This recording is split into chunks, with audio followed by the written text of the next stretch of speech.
Nor with my business partner Jen Cords, back with you for another episode of our Intelligent Growth live stream. Hello, Jen. Hi, Noor. How are you? I'm great, thanks. For our audience, it's good to be back with you. If you're not an active consumer of this content, either live on, let's see, we're on LinkedIn and Facebook, Twitter, and YouTube, or in our podcast, which you can also find on anchor.fm. Each week at Tuesdays at noon Eastern, we share hopefully unique insights and perspectives on something that we deeply believe in, which is intelligent and profitable growth. We've never seen an organization cut its way to growth, and it's regrettable that a lot of organizations right now are embarking on this kind of layoffs and cutting people. And I think one of the think tanks did an analysis. Jen, I don't know if you saw it or not, but they talked about the economic cost to the organization is actually greater with layoffs than if they held on to the people. And between morale and between repute and getting those people back, and it just creates a ripple effect. But it seems to be a trendy thing to do. And we believe in intelligent growth. We believe in profitable growth. We don't believe in growth in any cost. So if you're intentional about that growth strategy, and again, this particular article talked about how Microsoft and Meta and Google and the big ones are Amazon are laying people off. Apple's been really steady. They haven't laid anybody off yet, and they're very intentional about the revenue per employee as a metric and really thinking about the operational efficiency in the organization. Jen, what comes to mind when you think about intelligent and profitable growth? Well, really, when I think about that topic, it's having a plan and allowing that plan to have flexibility, that when markets change or when economies change and things shift, that you're able to shift with them. And it's not so rigid that you're not able to flex when you need to or accelerate when you need to. So it's you need to be able to speed up or slow down as the market or as your industry dictates, and be really intentional about what you're doing and why you're doing it. The other thing you and I've talked about is line of sight into what's working, line of sight into, are we measuring the right things that allow us to move the right levers to act on those things now, not 6 months from now. We've talked about, and we'll probably do an episode just focused on leading drivers versus lagging indicators. I often coach leaders. Most of us don't drive by looking in our rearview mirrors. We look at, drive by looking through the windshield. So you looking at the report from last month, last week, last quarter should be one indicator. Ideally, you're looking at predictive information. Ideally, you're looking at anticipating kind of what we believe is going to happen. And I was talking to a board member yesterday between the macroeconomic trends, but also what they're seeing in AI is combining into the insights to become the insights which they act on. And that's ideally that line of sight that most leaders should be able to tap into in ideally a dashboard that really drives their decision making. So data-driven decisions, a big part of what we're going to talk about. Today's focus is really on more of an individual and or a team's set of behaviors. And as some of you may know, I'm launching the next book, Relationship Economics. This is the green one behind my shoulder, Jen's as well. It's the third edition, completely rewritten. And in it, one topic in particular really stood out for a lot of people in the first edition and commented enough, people commented enough on it that it kept in the second edition. And the more I thought about it, it's almost like still as big of an issue and challenge and a roadblock, and also think is an opportunity for people, which is this idea of why most networking doesn't work. So that's what Jen and I are going to talk about. She's going to ask me a bunch of questions, and hopefully we'll give you not only just what's not working, but what to do about them and how to be more intentional about the relationships you choose to invest in. Jen? Thanks, Noor. So you mentioned that it was a hot topic in your first book and then in the second edition, and it's still something that people struggle with in the third edition. Why do you feel that it's still such a prevalent issue in the business world in general? So I think you would agree that ever since, I don't know, we were in business school or university, we're taught it's not who you know, it's not what you know, it's who you know. And if you want a job, you need to get out there and network. And when you find a job, you got to meet all the right people in the company. And if you have an ounce of ambition, you need to network in the community to meet other people and move up the corporate ladder. And so it's literally been driven into us that networking as and it makes me cringe when I say this, but as a soft skill, because we've proven that's not the case, as a soft skill is essential. It's critical to your personal and professional growth and your success. And whether you're an accountant or an attorney or a programmer or in any plethora of roles and responsibilities, regardless of the season of your career, your network in many ways directly contributes to your net worth. So we realize it's important. Yet, Jen, last time I checked, again, regrettably, it's not taught in our schools. I don't know about you. I didn't take a networking or a business relationship class in high school. And I didn't take one at a university. And I didn't take one in undergrad. And it certainly wasn't offered in grad school. So I've gone through 16 years of formal education, not really learning how to network. So I've always been baffled. Where are we supposed to learn it? How are we supposed to learn it? Is it from our parents? Is it from school? Is it from a job? Because it's also not taught in our companies. So I would submit to you that we learn it through observation. We learn it through modeling. And it's amazing how many people model this behavior really badly. So I wrote about it in the first book. As I said, people asked about it, talked about it, so I kept it in the second edition. And then the pandemic happened. And it took networking off a cliff because we weren't meeting in person. And in Zoom, I don't know if you're thinking or is your video frozen, right? And by the way, we're still telling people you're on mute. And it is awkward. It is uncomfortable. Most people think of the idea as snake oil salesmanship. And there has to be a better way. That's what's really driven me to think through and bring this list up consistently, that there has to be a better way. That makes complete sense. Related to the pandemic and everybody going remote, how would you say that most people do network or were networking in the pandemic and when they were forced to be fully remote? So I'm going to delineate that in terms of, intra-company or internal to the organization networking, and then external. So internal, obviously, we all did a whole bunch of Zoom and Teams and Skype, and even companies that weren't necessarily a video culture suddenly became a video culture. Again, for our audience, digital is here to stay. I know that's one of those rocket surgery statements, right? A video is here to stay. So the video camera out of your laptop pointing up your nostrils is not a good look, right? Nobody appreciates and benefits from that. And yet 3 years into this pandemic, we still see it. Or worst yet, the what I call the security camera system pointing down at your head from above. And so we still haven't figured out how to show up at our best digitally, number one. Number two, so we did a whole bunch of kind of forced Zooms, and I hate to say that the lazy people got a huge pass to show up disheveled, where the hair has not been brushed in a few weeks, and maybe the clothing hasn't been changed, and the shower, this hygiene thing that we used to own when we went into a physical office or went to physical networking, has been completely neglected. So it goes back to we didn't kind of show up at our best.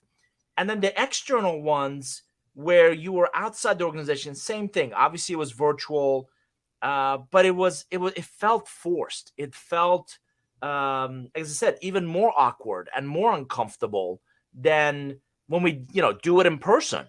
And I just don't think. And I think most people, if it was particularly people they didn't know, they gave up on it, and they weren't as consistent, and it wasn't something that they prioritized. And candidly, they didn't get a whole lot of value from it. Yeah, it was good to connect, And it was sad to see social distancing become social isolation and become, because of the pandemic, we didn't see people, we didn't go places, we didn't go to cocktail receptions and, breakfast events and content events. And so it really kept a lot of people at bay. And if you think about, particularly, Jen, I'm really worried about this next generation. I talked to one executive who said his son is on his third job and he's never gone into an office. Imagine what that son has missed out on, what that young professional is missing out on in the camaraderie and in the connections and in the authenticity of seeing someone in person. So I think that's what the pandemic has done and has created an uphill battle, which is a big reason I kept it in this new third edition. Interesting. Well, I would almost counter argue that there are companies that are intentionally fully remote from the get-go. And some of those relationships that are fostered and built in those environments are deeper and more impactful than ones that you can get in from going to an office on a daily basis, because it is remote and you do have to take the extra effort to get to know your colleagues on a different level. I know some organizations, they have full Slack channels that if you join it randomly on a bi-weekly basis, you get paired up with somebody else in that channel and you have like a coffee chat and you talk about everything except work, and things like that. So I would argue that some intentionally fully remote companies have done it right and have done it well in creating environments that allow people to have deep relationships with their colleagues without ever knowing them face to face. So no argument. The key word I want the audience to hear in your statement is intentionality. Yes. So if it's left to be haphazard, that's exactly the results you're going to get. And just like the 10 reasons, we'll talk about them. If you're intentional about that approach, and as you said, companies who are fully remote realize that if they're not going to have a physical location to bring people into, they're going to have to be more intentional about developing, if not nurturing, their culture remotely. So the Slack channels and the intentional Zoom visits, and by the way, sociologists call this being ambient aware. The reason we feel closer to some people that we've had, say, consistent or multiple Zoom visits with, is that unless it's virtual, we've seen their backgrounds. We've seen their, pictures of the kids and the books they're reading. And, what's that?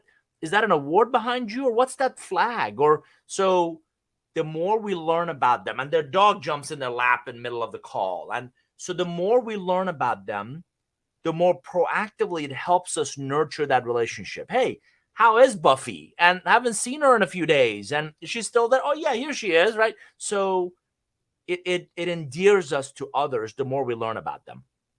As I mentioned, and by the way, the exact opposite could also be true for physical networking events, right? We go to an event, we don't know anything about the person. It's meet and greet and whip out the business cards like it's a coupon dispenser, and we leave and we never see that person again. And it's we could care less. So the intentionality and any depth with which we get to know others brings us closer, feels, and it becomes more authentic. It becomes more real. I know Jen, right? I know Steve because we've interacted, because we've shared not just how was your weekend, but I've gotten to know him or her better, whether it's virtual or in person. So the intentionality is what makes a big difference. Absolutely agree. So we've mentioned the top 10 reasons that you've put in your book a couple times now. If you'd like to share that slide. Sure. So here's the list, and it is not only the first chapter of the book, but it's also in our private online community, norgroup.com/forum.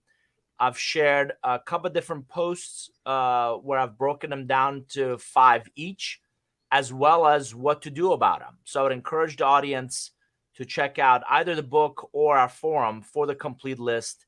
And of course, we'll talk about what, each of them and what to do about them. Perfect. So looking at this list, where do you think people struggle the absolute most? I honestly think if I would put an umbrella over this, it's something we brought up already, which is the intentionality, right? So a lot of people, Jen, think about networking as an afterthought, and the analogy I often used, if you think of uh, bow and arrow, right? The arrow goes through the air towards its target with the arrowhead, yet the feathers kind of control its direction and its trajectory. And a lot of people think of networking as the feathers. Hey, I'll get to that. Or, oh my gosh, another event, I don't want to go. And so they're not the arrow. It's not, they don't think about, and I cringe when I hear networking, because in the book I also talk about it's one letter away from network, not working. But you got to start thinking about building relationships as the arrowhead. So if I lead with the relationship in mind, hopefully it will help me do fewer really dumb things that's going to ruin the relationship. Hopefully it's not yet another thing I need to do. It becomes integrated into all that I do. Hopefully I learn from every interaction, good, bad, ugly, indifferent. Hopefully I grow personally and professionally through that process. And all those hopes are tied together with intentionality. Now, back to the specific list, I would say number 3, where there's really no relationship development plan. So we get out and we go network. You meet someone. I'm always asking, what, so what, now what? What was interesting about this person? What was relevant about this person? What did you get from the investment in this person? And it's an investment of time, effort, and resources. So what? How are they relevant?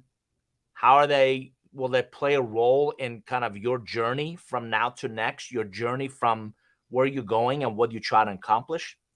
And then, now what? How will you follow up and follow through and nurture that? It's amazing how much relationships are like plants, right? If you don't feed them, if you don't care for them, if you don't, nurture them, you should have no expectation that they're going to bear fruit, or they're going to give you a flower, or they're going to stay alive, or they're going to bring that pleasantry in your life that you purchased, hopefully, that plant for in the first place.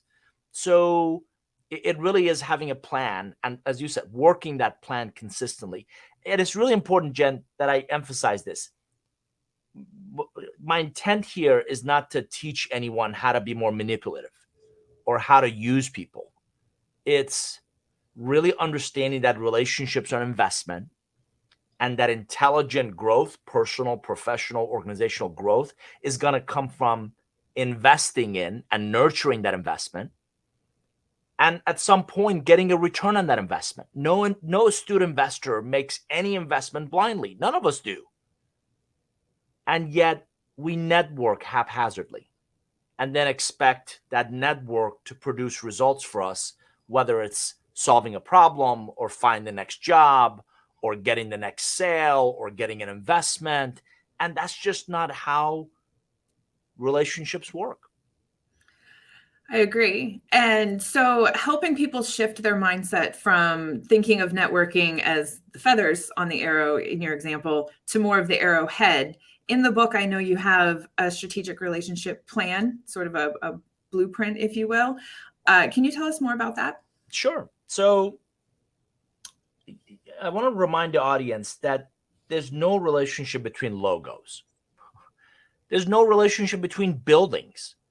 Relationships are always between individuals. And every organization I've ever met is made up of individuals as our teams. So I always start by focusing on the individual. And in the book, I talk about the relationship currency roadmap, which is simply 5 steps. Start with the end in mind. Covey says the same thing. So relationship-centric goals are the end result, the outcomes you're after. I often ask people, why are you networking? Tell me the bigger purpose why first. Next, I talk about this idea of pivotal contacts. Who do you need?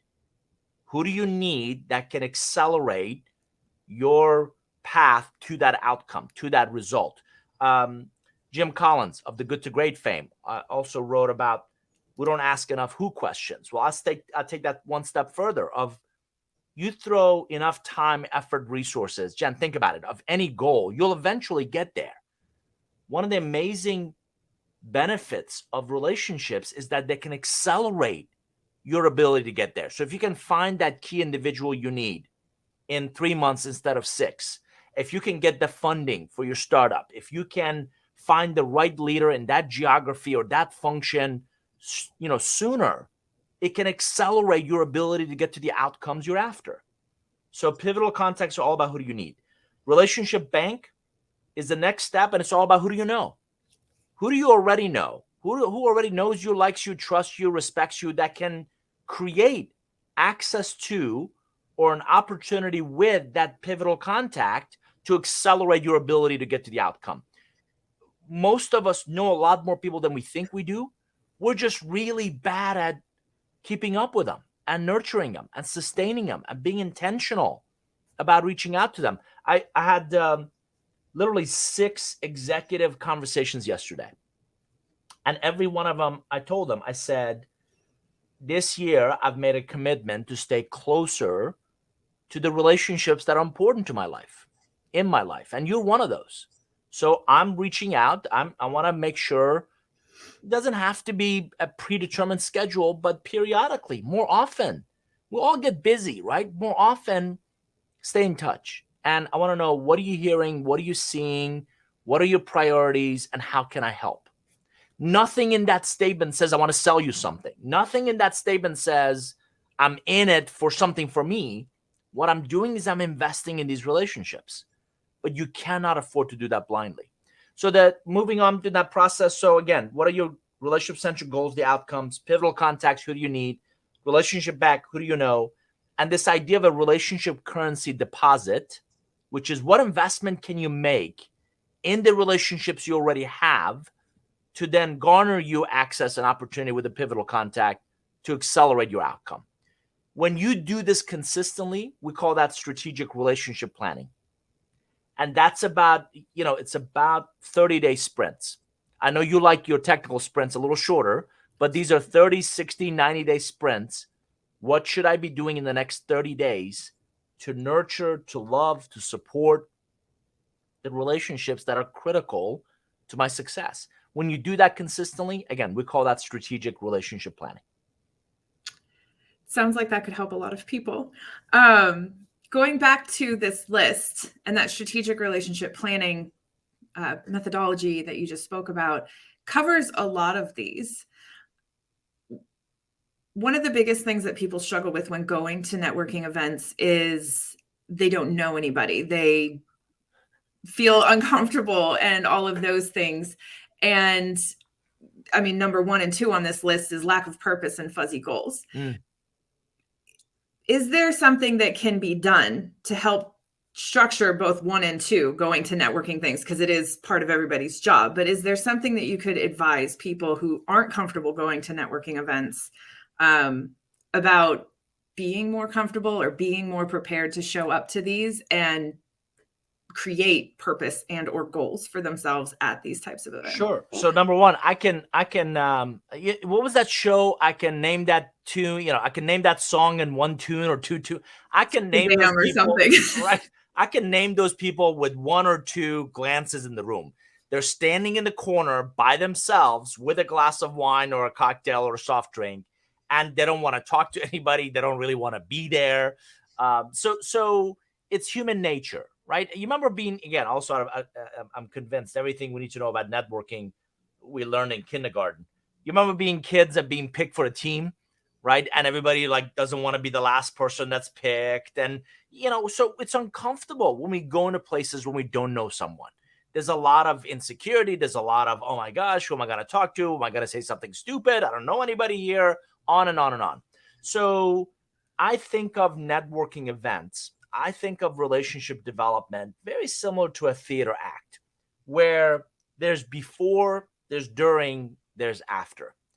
Before, my strongest suggestion is do an ounce of homework, right? I've been to events where, I kid you not, the other attendees have no idea who's on the program, what the program is about, and I was a shoe-in, or I didn't have anything else to do, so I decided to come to this. And it's the wrong attitude, mindset, and you're not really setting yourself up to succeed.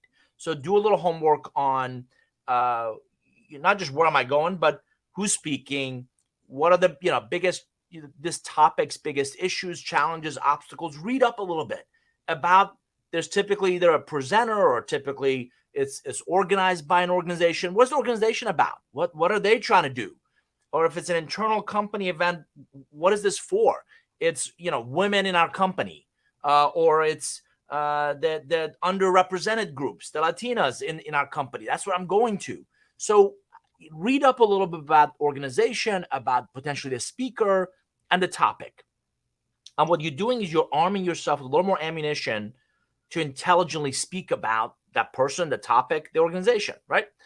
Also, before, nothing worse than, think of a typical networking event, right? They usually set up 30 minutes to an hour up front for networking, and then there's a program, and then you're done. Nothing worse than people who show up like 5 minutes left in the networking session to just hear the speaker and turn around and leave. People fundamentally gather for two reasons: content and community. What can I learn that I wouldn't otherwise? And who else will be there that I can benefit from getting to know? So get out of the office, get ready, right? Take into account the traffic that's going to take for you to get there. But there's this thing called traffic, and it's back in the post-pandemic world, right? So don't leave 5 minutes before the event's supposed to start, right? Give yourself enough time to get there. And then what I'm looking for is, what do they say? Misery likes company. I like other people who are standing there by themselves with a glass. I'll go talk to them because they're equally uncomfortable about being there. Hi. And remember meeting somebody in the first day of school. Hi, my name is. And don't jump right in the business part, right? How did you find out about this place? What intrigued you about this program? By the way, what do you do? Tell me a little about your firm. Everybody's favorite subject is themselves. So you want to become more interesting, become more interested. And if you start asking people about, asking others about themselves, you give them, and by the way, if you don't mean it, don't ask. If you don't care, don't ask. Because if you ask and then suddenly you're scanning the room looking for bigger fish to fry, you're going to insult that person. So be in the present, be in the moment. For the love of God, stay off of the damn devices. There's no reason for you to be on your stupid phone when you're talking to somebody at an event. It's disrespectful.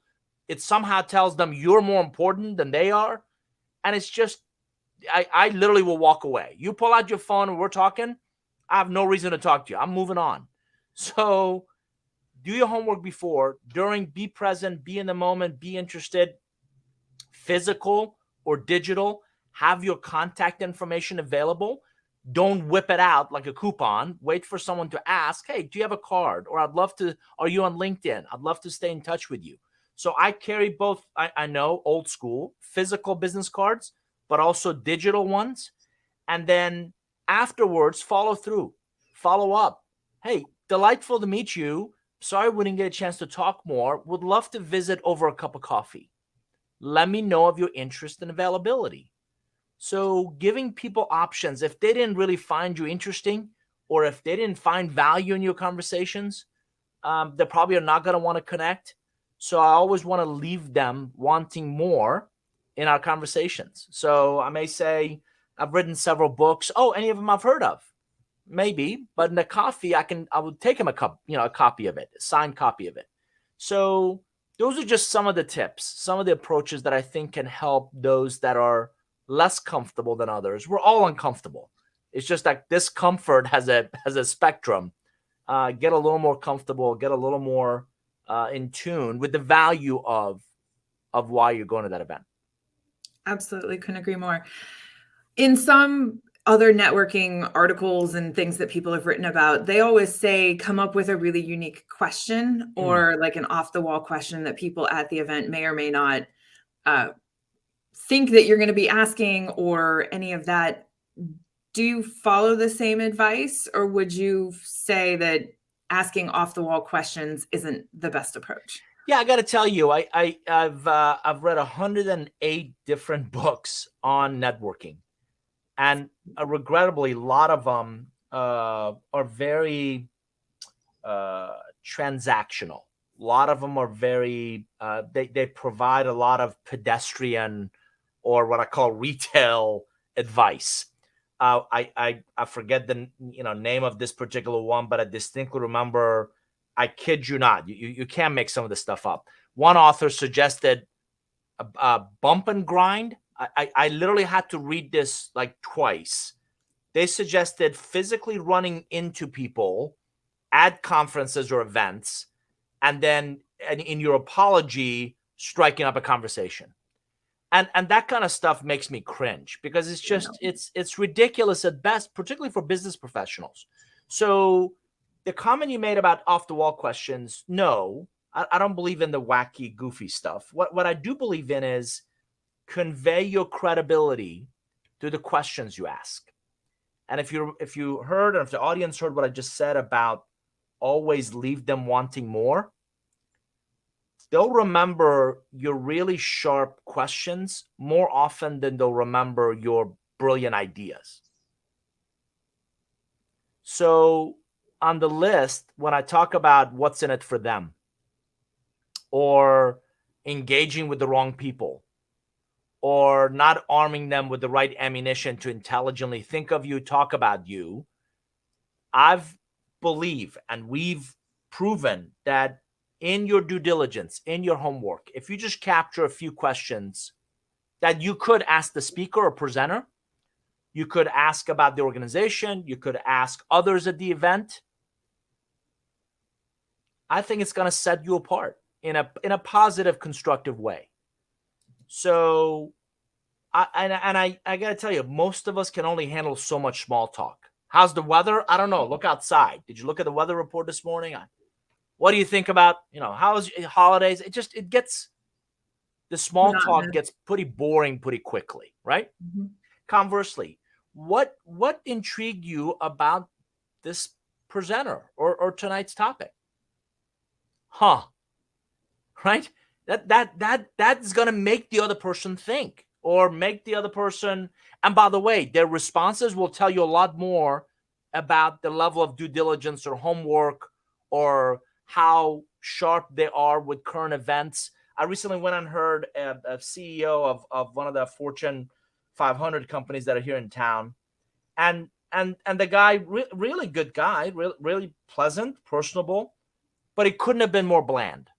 He could have not been more boring. He could have not been more safe, but that's the nature of the company. It's kind of don't rock the boat and just kind of steady as it goes. And it was disappointing because he was in a room full of young professionals who he could have inspired, and really kind of talked about how to attract this next generation of talent to his organization. You ask someone what intrigued you about, tonight, and I don't know, I've been shopping at this company, or I own their stock. And it screams, I haven't done my homework. I don't know much about this CEO or this speaker. I haven't paid much attention to this company or organization. So I believe in intelligent questions. I believe in, dare I say, provocative in a positive, constructive way.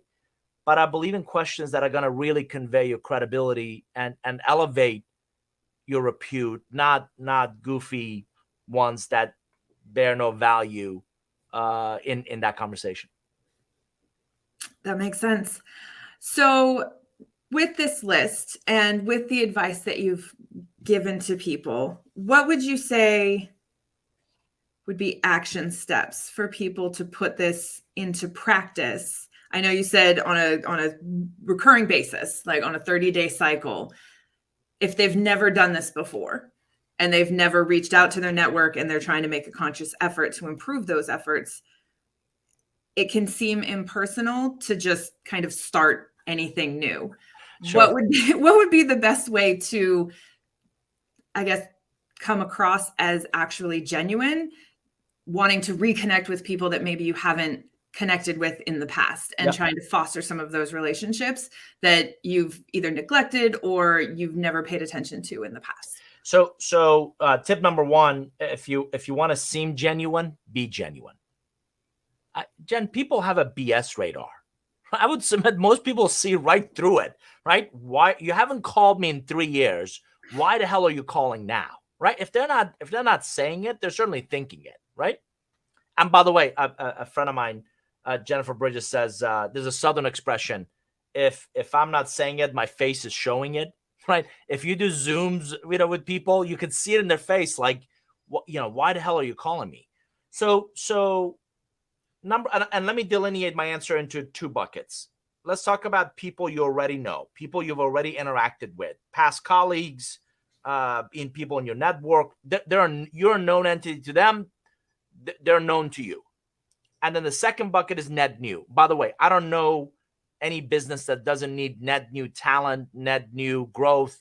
I don't know anyone that doesn't need net new relationships, right? Unless you're retiring and you're getting out of business and you're gonna go, farm rest of your life. Even in that world, you're gonna need a network. So net new is that growth opportunity. So with existing people, I'm a huge list maker. At the onset of the pandemic, I made a list of my top 100 business relationships, and the first couple months, I literally called and said, just reaching out, check in on you, want to know how you doing. Same thing I said earlier. What are you seeing? What are you hearing? What are you struggling with? How can I help? And I didn't sell them anything. I didn't ask for anything. And I distinctly remember this person is laying people off. This person is looking for people. I put them together. This person was looking for the PPEs. Remember those, looking for masks and gloves and all that? This person had some extra. I put them together. For literally the first, I think, 60 to 90 days, all I did was touch base, got a lot of good information, passed on a lot of good information, and just connected people who I call them seekers and solvers, right? What did people need? What did I know about someone else that needed? Put them together. So make a list.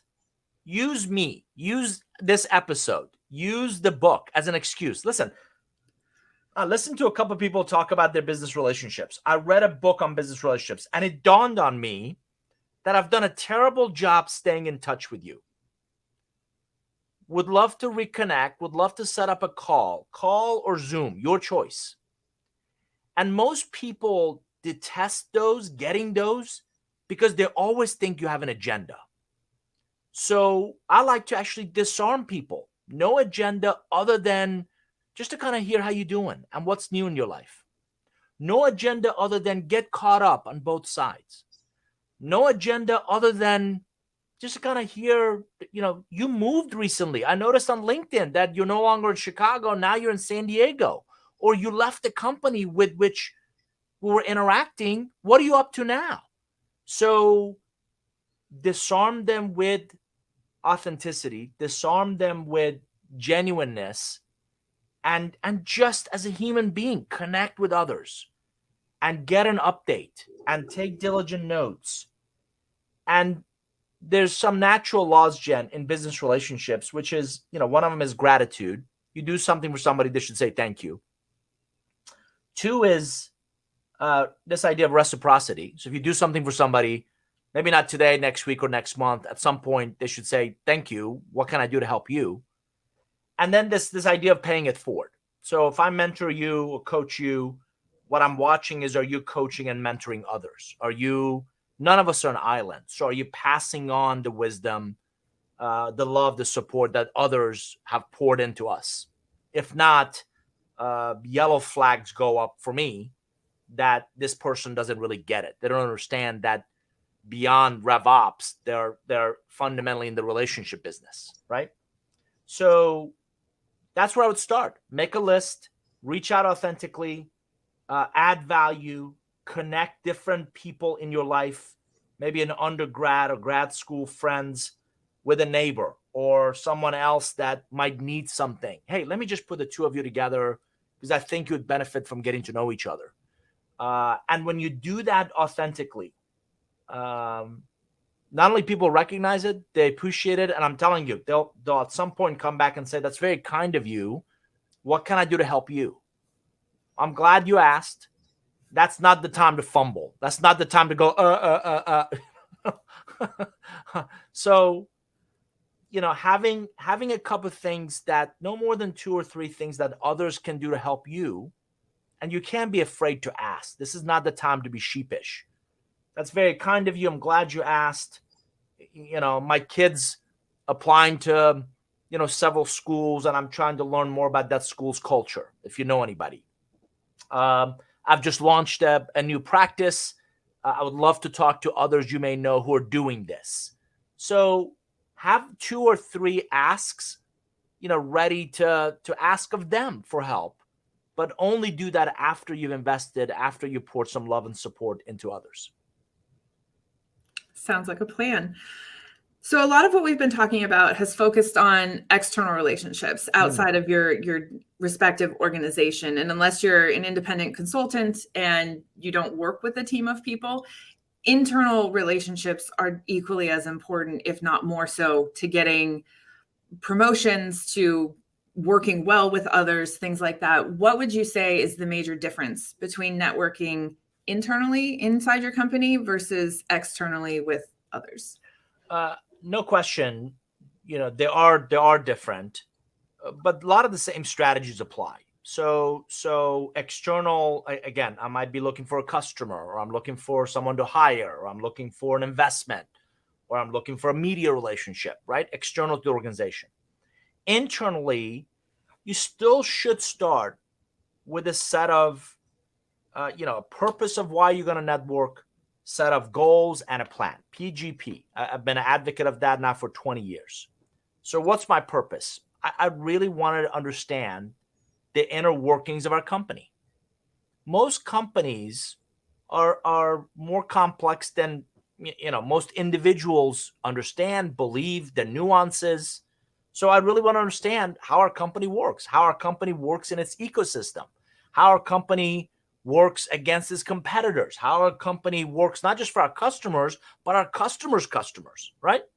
Regardless of what role you're in, a deeper understanding of your company, its ecosystem, its industry can do nothing but benefit your personal and professional growth. So that's my purpose. My goal, I'm in finance, and I don't know anything about marketing. I'm in finance. I have no idea what our salespeople do all day. I'm in finance in US, and I'm really curious about the international markets and what are they doing? How are they performing better than we are, as an example? So that's my goal, is to understand. My goal is to learn and grow through these.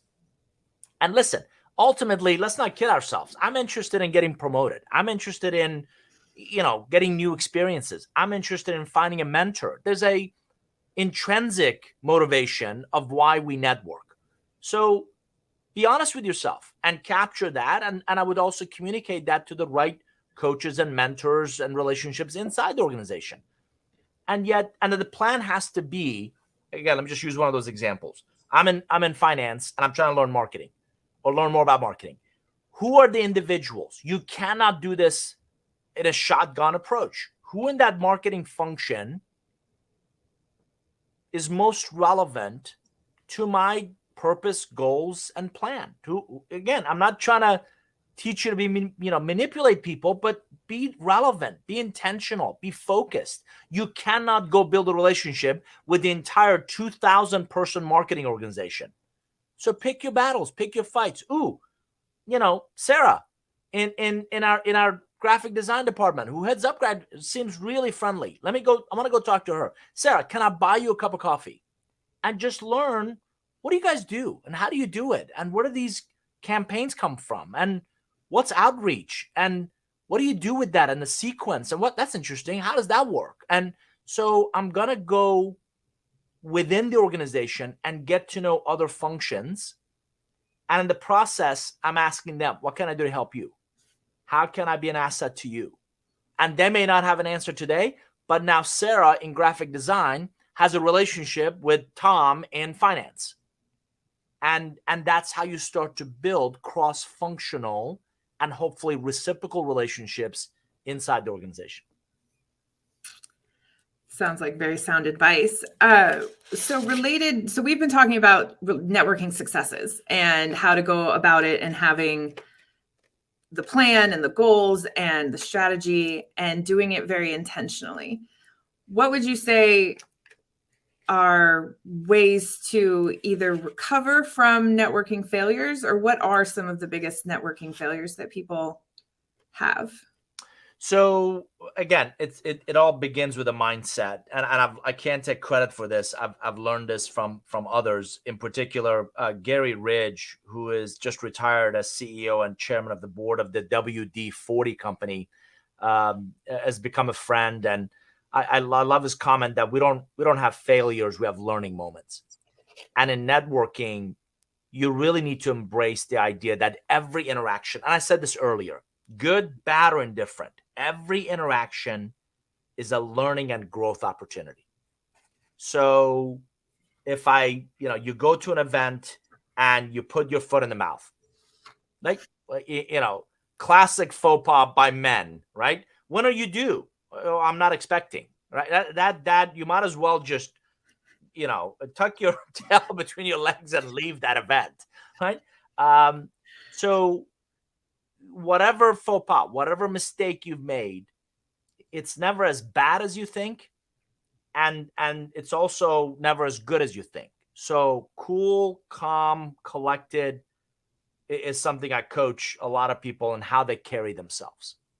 Number two, own it personally, own it professionally. I screwed up. I apologize. And it's everything from calling, Kyla Karen. I'm sorry. I apologize. I was thinking of someone else, or I misspoke. And so owning it. To the biggest mistake, the biggest unfortunate thing that I see people do is they never follow up. You go to an event, you meet a great person, you get their business card, and then it sits on your desk. And I don't know about you, but mine stare back at me. And what they're screaming is, you haven't called me yet. You haven't reached out. You haven't connected. Are you going to? And then a day goes by, and then 3 days, and then a week. And then you make this mistake of thinking, well, they're never going to remember me. Now, there is a freshness date on networking. And my suggestion is within 3 days, because they can't remember somebody they met at some function 6 months ago. But bring that sense of immediacy. Bring that sense of proactiveness. Send them a LinkedIn note. Send them again, old school, a personal handwritten note. Lovely to have met you. Really enjoyed that conversation. I'll follow up to reconnect us for a cup of coffee. So, and I read some sad statistics, something like less than 40% of sales professionals, right? These are the people that are in the business of relationships, ever follow up. So that's a big one. And then, learning from each one and committing to yourself not to repeat that at the next event. I should have carried mint with me. I should have, talked less. I was very verbose in that last one. I should have asked better questions. Well, it's okay. Next one, next time. Put a mint in every, coat pocket that you have. Commit to yourself to talking less. Ask, better questions next time. And this comes with, because it isn't trained, because it isn't taught, it's going to come from a repeat experience, and you continuing to get out there and engage relevant people. I agree. So on this list, I think we've covered all of them. Is there any insight or thoughts that you'd just like to share with the audience? I've peppered you with a whole bunch of questions, but is there anything that you'd like people to take away from this session related to networking and reasons it doesn't work, and then also all the great advice you've given on ways to make it work for you? Yeah, my last one kind of hits this less than ideal relationship profiles. It hits number 5, what's in it for them. It hits givers, takers, and investors. And I would encourage the audience, again, check them out in the North Forum or in the book. But Jen, I reiterate to a lot of professionals, and this may come as a complete shock to you, but I'm not everybody's cup of tea. What?